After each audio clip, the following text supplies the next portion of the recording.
Welcome to Chasing Chickens, episode 9. Today, I want to talk about debate and disagreement and argument and conflict, but the lack of contention.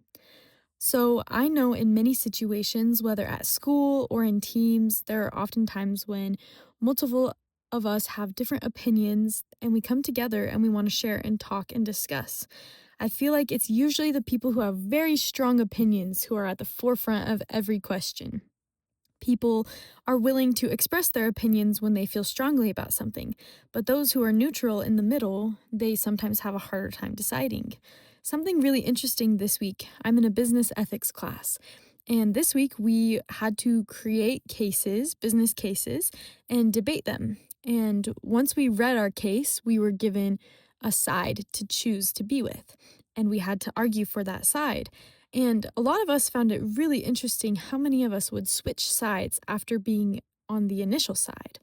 And it was interesting how much empathy played a role there. The second you're in someone else's shoes and you start to think like them, sometimes that is so eye opening, and it really does change the way you approach business problems, especially ethical issues.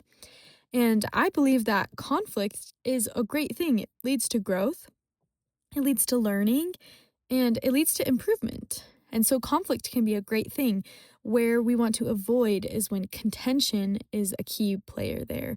Contention brings anger and frustration, and there's no room for growth when it comes to contention.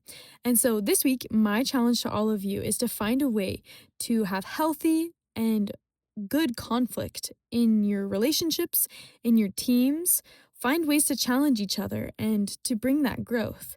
But do everything you can to avoid contention and anything that will harm your business, your team, and your personal outlook. Thank you so much for watching and listening, and we will see you next time.